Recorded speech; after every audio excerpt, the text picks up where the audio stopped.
Well, over the course of the last 20 years, West Virginia University football has really had a major issue. And what might that be?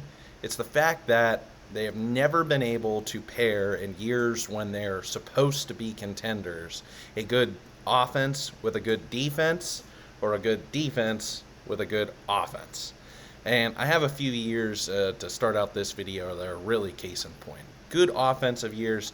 First one that comes to mind for me is 2006. This was Steve Slayton's Heisman candidate year when he was a true sophomore, put on a show across the nation in rushing. But West Virginia's pass defense was one of the nation's worst, and that really came to head in the Louisville game. That was a national top 5 matchup that West Virginia lost, unfortunately. Slayton didn't play the greatest in that game with a couple of fumbles, but the pass defense just really held that team back from being a national contender and having to settle for a Gator Bowl victory.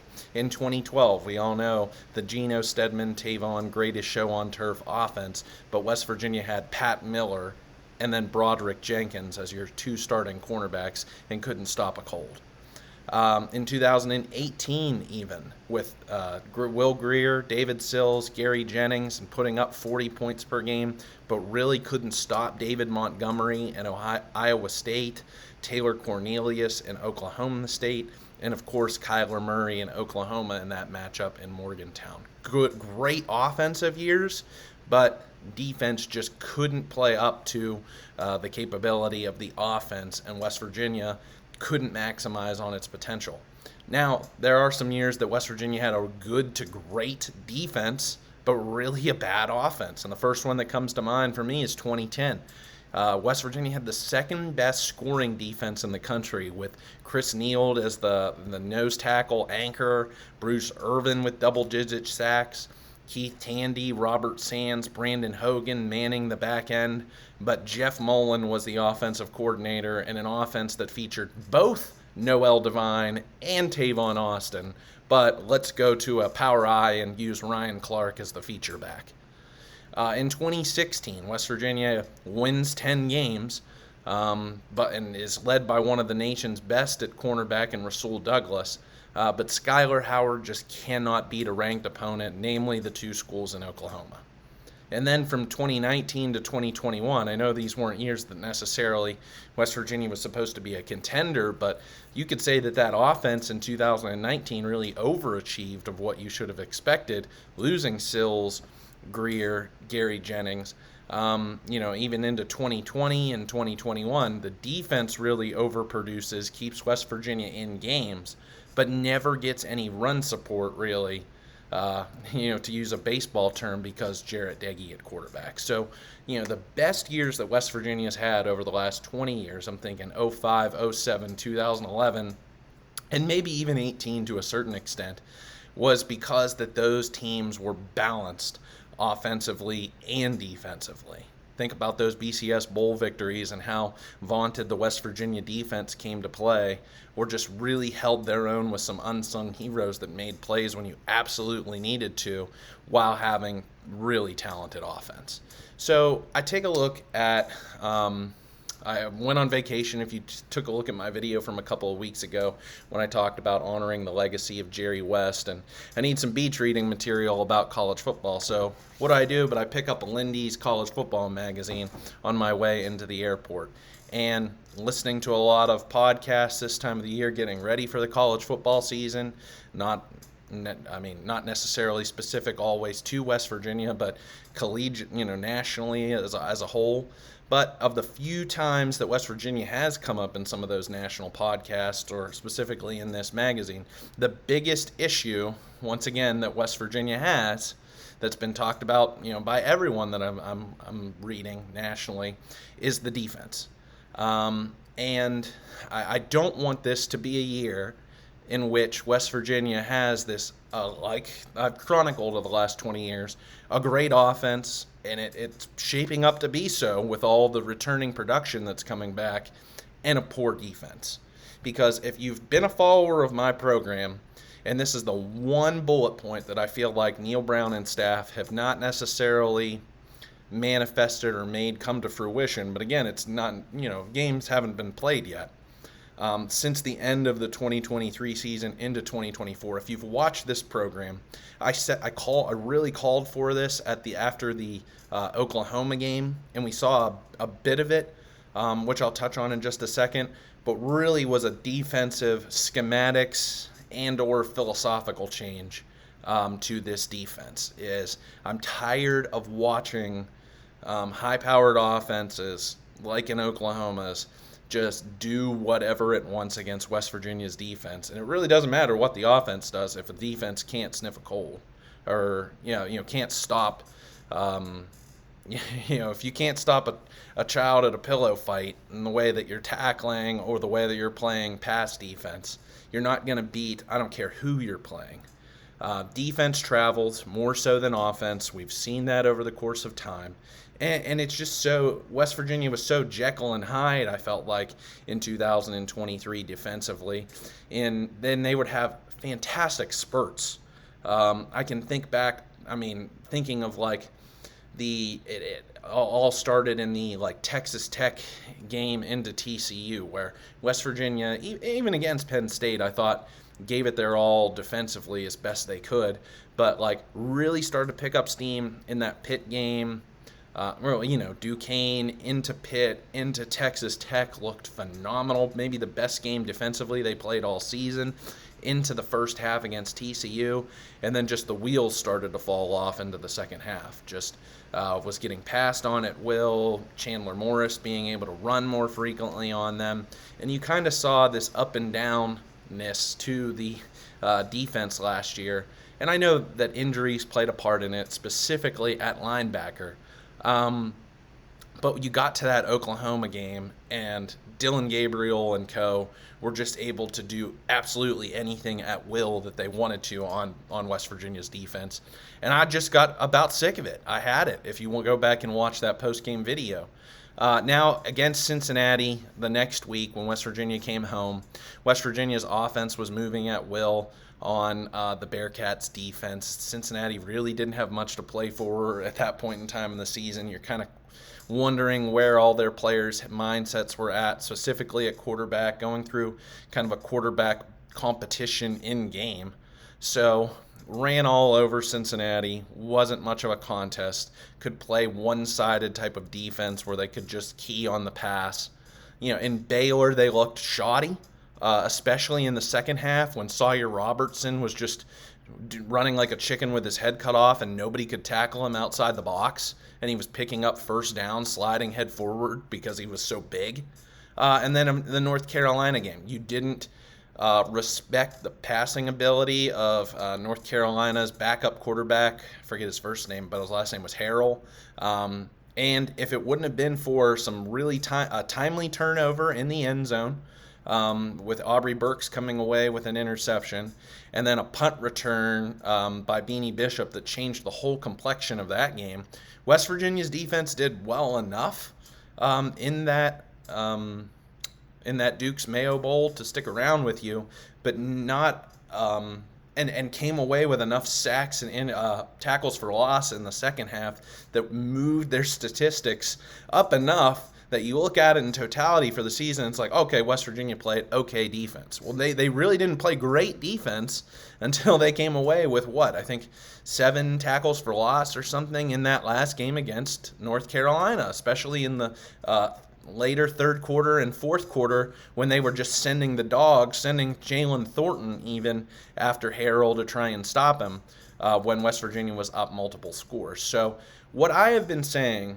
since that Oklahoma game, and looking ahead already as we're closing in on about 8 weeks to the start of the college football season, Big 12 Media Day, I wanted to come on here and I wanted to talk about this video now, 9 months in, that this is what I'm looking for.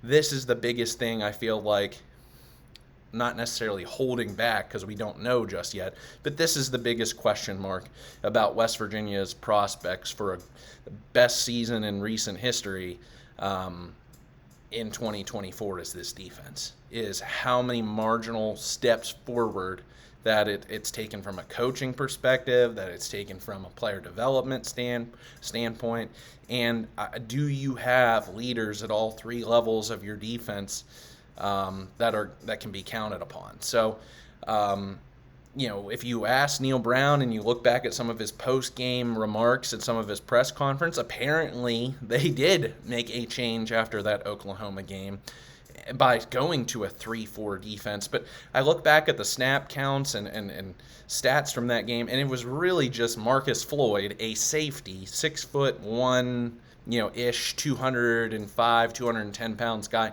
playing up more into the box.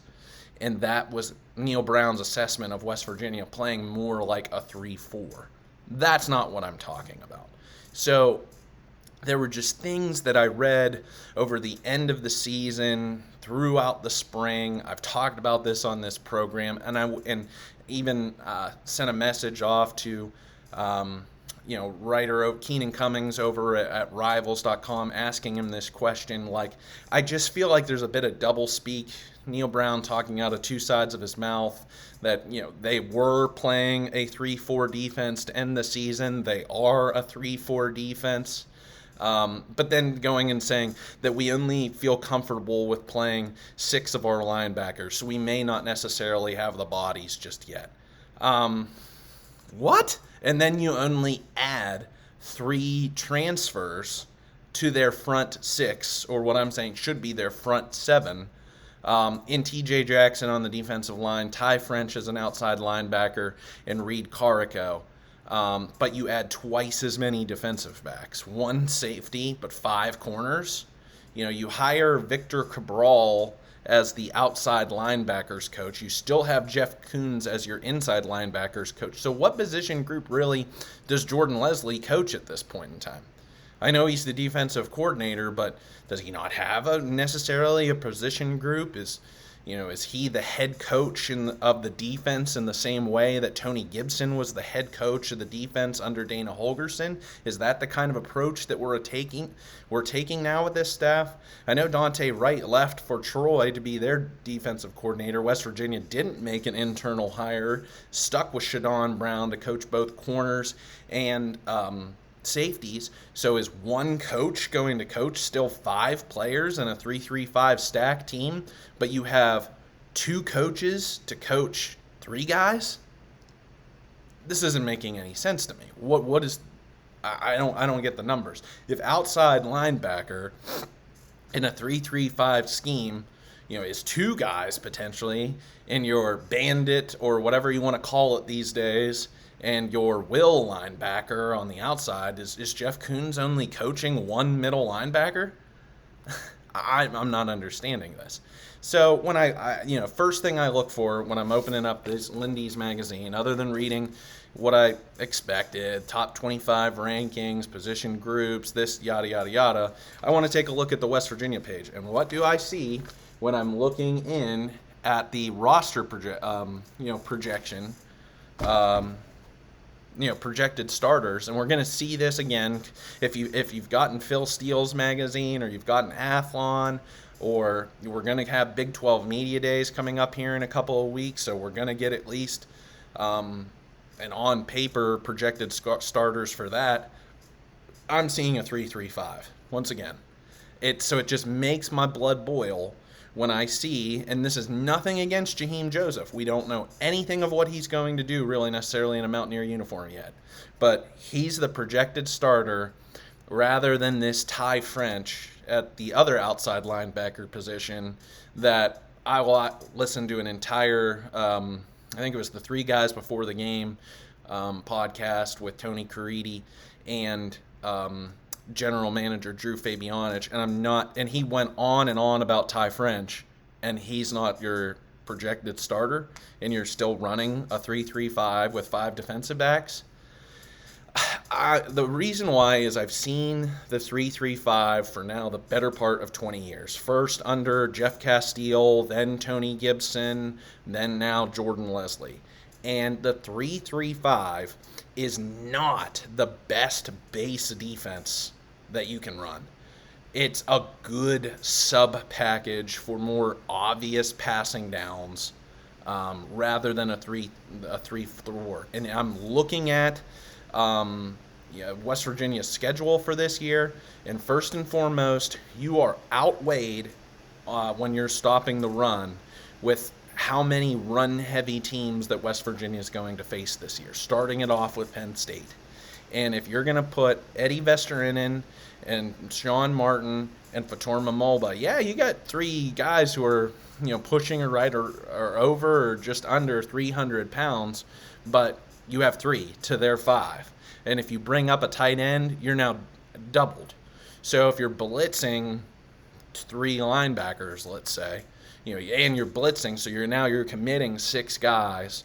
You don't know necessarily whether it's a run play, but you get what I'm just saying here is I've been calling for a long time, and this is what I thought we were getting when we were getting Jordan Leslie's defense years ago, was more of a 4-2-5 with more four down linemen, two middle linebackers, five defensive backs. But what I'm really calling for and what I had hoped for, because of listening to what Browns had to say about what West Virginia is able to recruit and develop, that they're better at getting these guys who are 6'4", 250, right on the cusp of being really a down fourth lineman, two defensive ends and two defensive tackles. They can't recruit the nose tackle position at the numbers you need to run a 4-3. So I understand. That's fine. I get it. West Virginia, for the last 20 years, I really can name on fewer than one hand where they've had a guy at nose tackle who really, plays to the level that he could go and play at a different,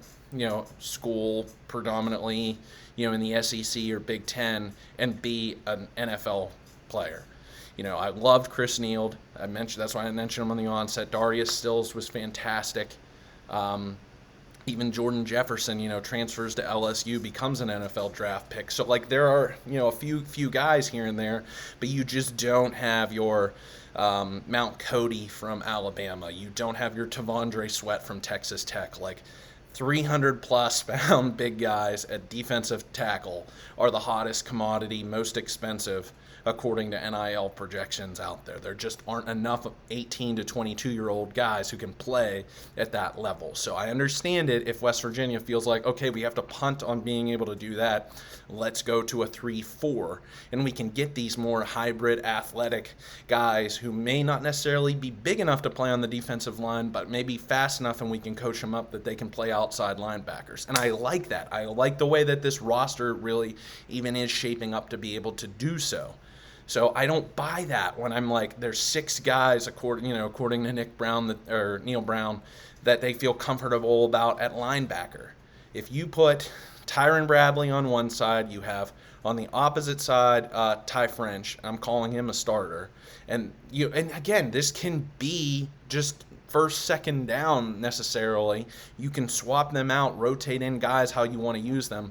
But if we're going to have 60-40 snaps of Jaheim Joseph being on the field versus Ty French being on the field, well, what did you get Ty French for?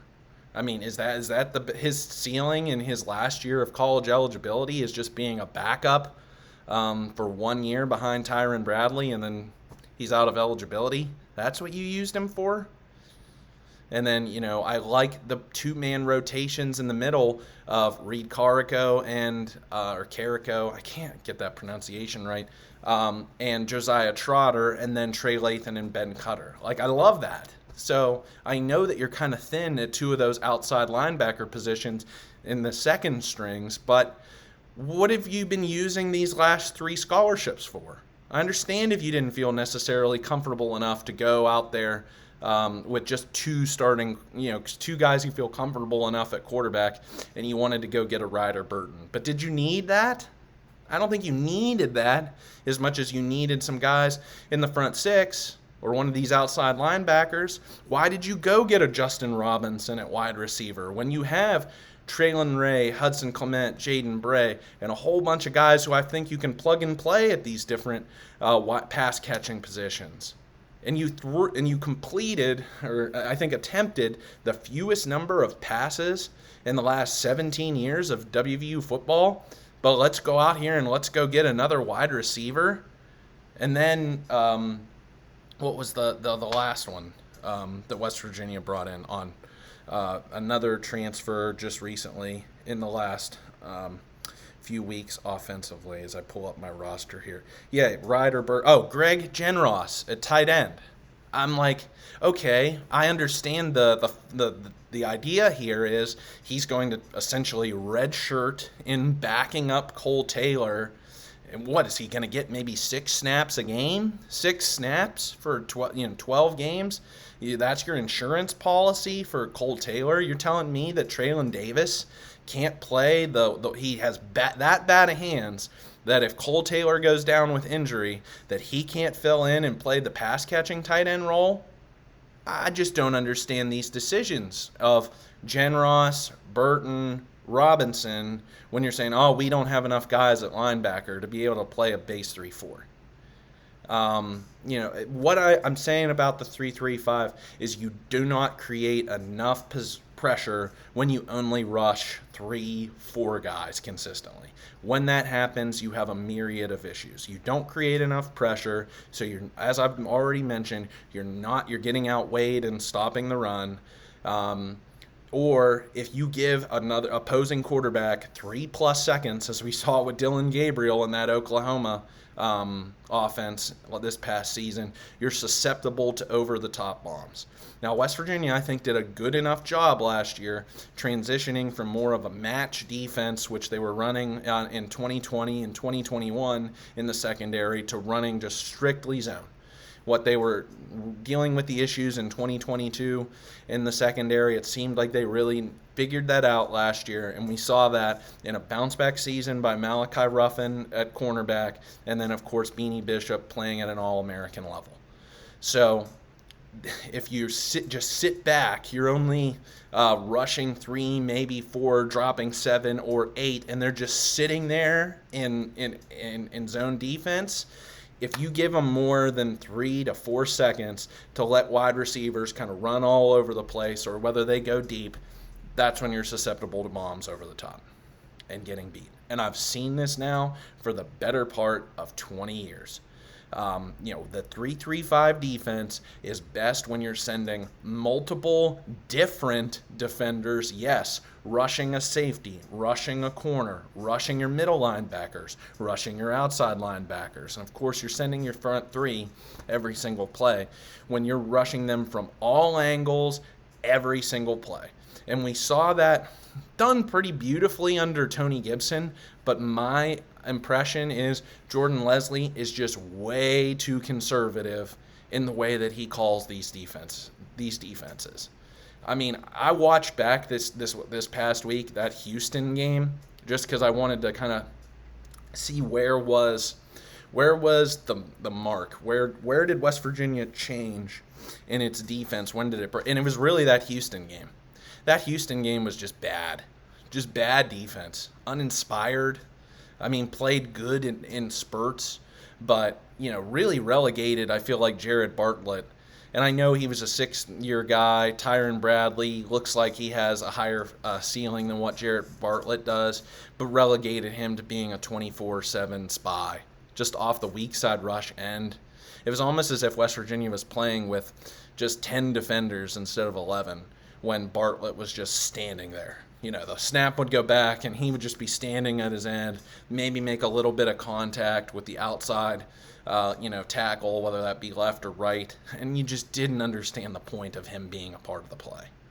And you finally saw that come to a head in North Carolina, but again, that was when West Virginia, and Leslie leading the charge of defensive coordinator, felt as if Harrell wasn't going to beat you over the top. That they didn't trust him. He wasn't Drake May. So they had no problems or feeling confident in being able to send as many guys as they did.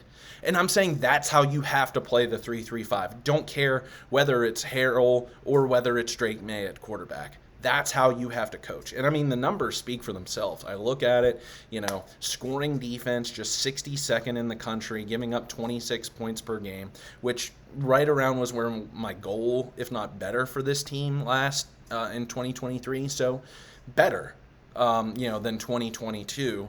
But still, you're just about average in the terms of the Power 4. Your rush defense, 46th at 143 yards per game, but you're 85th in pass defense. Turnovers gained, again, much better from 2022 to 2023, forcing 16th. But you're still tied for 83rd in that stat category. Third down defense, 60th, giving up 38, almost 39% of the time opposing offenses to get first downs. And then red zone defense, tied for 65th in the country. Those are really your stat categories that I look for: scoring defense, your turnovers because of how important those are, how you are on third down and in the red zone. And West Virginia's just doing average. So I asked myself, has West Virginia made this exorbitant commitment to the defense through transfer and high school recruiting this past cycle, or into this year? And I say no. I say okay. I don't think it's necessarily to judge. We haven't seen them play a single down, but they didn't go out there and get a Caleb Downs necessarily like Ohio State did from Alabama. I think there are some players who are going to play their best seasons just yet. I'm looking at you, Sean Martin. I'm looking at you, Aubrey Burks. I think that they have some absolute studs that are young guys in Josiah Trotter at linebacker. I think that Zay Jennings will get onto the field sooner rather than later at safety. But there are a lot of question marks, I feel like, at cornerback. And still, if they play this namby-pamby, very conservative, not rush the passer, just only rush maybe 3 or 4 kind of guys, and just drop back and be reactive rather than proactive, like how many of these opposing offenses, I'm looking at Penn State, I'm looking at Kansas, I'm looking at Oklahoma State, Kansas State, Arizona, how many of those offenses are going to attack West Virginia? Are going to attack. And if Garrett Green and co, stall out in at times offensively, we saw that in the Houston game, and we saw that a lot majorly in the Oklahoma game. But again, Green having to keep up every single play and every single drive and score. I'm not going to hold as much against him on that one. But even Oklahoma State. At times, Pitt looked bad, but I know Green wasn't a part of that game offensively. As if West Virginia's offense gets kind of stuck in neutral, doesn't get things going, or this no rapport, or taking time to develop that rapport with pass catchers outside of Cole Taylor at wide receiver. And then if the offensive line doesn't play up to the same standard or what you've expected out of that offensive line last year, because Doug Nestor is graduated, Zach Frazier is now playing for the Pittsburgh Steelers. If this offensive line, especially the right side, I'm looking center to right tackle, is still a work in progress, not necessarily that kind of push up front that you've expected or game plan for, and you have to throw the ball, and it's a bit out of whack, is this defense going to travel? Is this defense going to carry week to week? Can it go into hostile territory in Stillwater, Oklahoma? Can it travel 2,000 some miles to Tucson, Arizona, and play a Noah Fafita and Tetaroa McMillan in late October? That is it going to be able to keep up? And very clearly, through what West Virginia has done in its recruiting as of just recently in this late spring portal, they're putting their eggs into the offensive basket, feeling as if they can outscore opponents that way, and all power to you.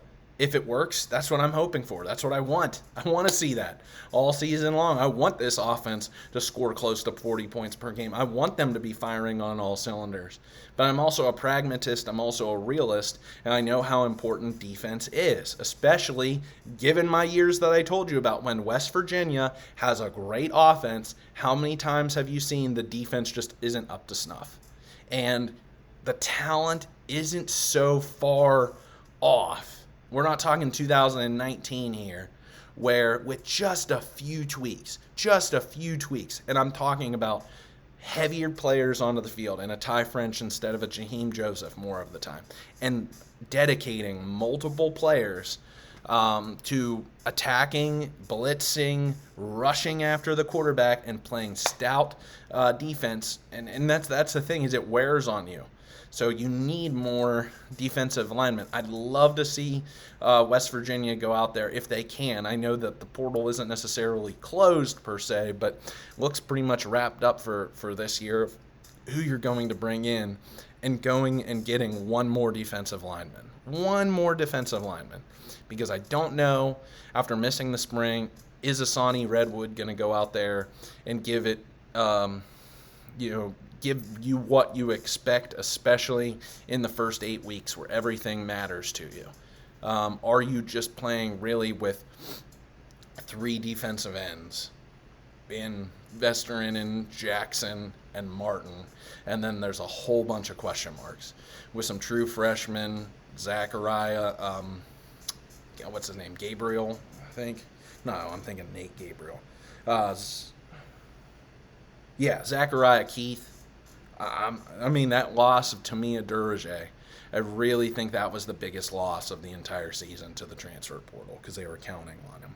And then Corey McIntyre, don't know to the extent of what his injury was in spring camp. Rumor had it that he tore his ACL. Will we be seeing him for the entire season? So at nose tackle, you're looking at Fatorma Mulba, who's a first-time true starter, Hammond Russell, who's played limited snaps, and then a true freshman in Nate Gabriel.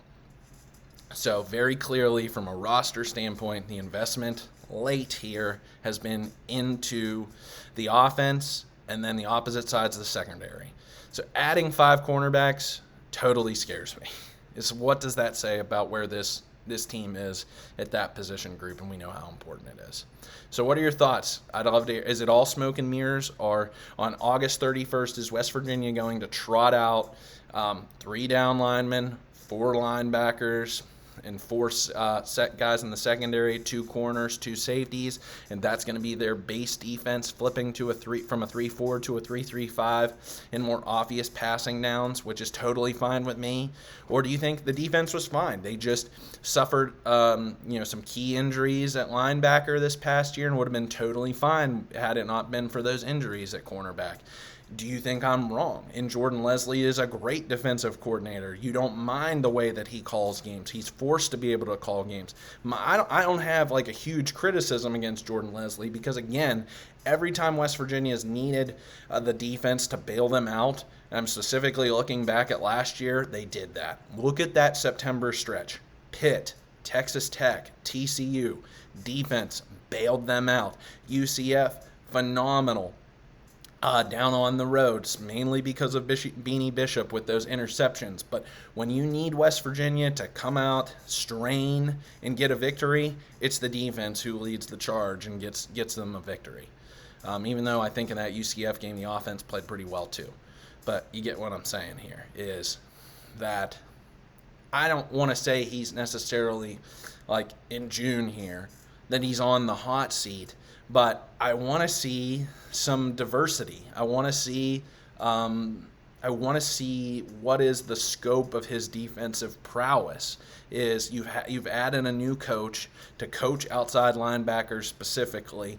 Can he maximize the potential of a Ty French and a Tyron Bradley in this last year? Can Taurus Simmons give you anything?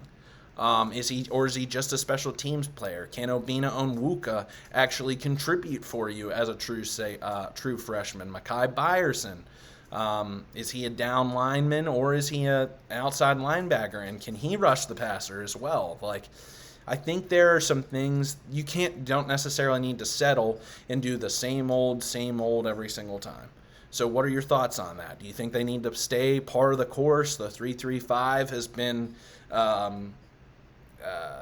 kind of the standard over the course of the last 20 years through these coaches, as I've mentioned, or is it time to switch it up? Is it time to go try something different against these rush-heavy offenses? Or is just the RPO game and Big 12 offenses, specifically the offenses West Virginia is going to be facing this year, just too good that you have to have these many guys in the secondary, or you're just going to get thrown all over for the course of a 60-minute game? Is it just like the dam eventually will break if you can send too many guys either to stop the run, rush the passer, and it's going to be 2022 all over again, and teams are just going to run rampant all over West Virginia's defense, run roughshod, scoring touchdown after touchdown. So that's my what I'll pitch out to you today here on June 24th. Thanks for tuning in, everybody. If you like this video, smash that like button. Love to have you as a subscriber as we buckle in and we talk about more for this college football season. Tell your friends, tell your family, tell your dog that I do this each and every week and have a lot of fun doing it. Really appreciate you tuning in. See you later. Hail West Virginia.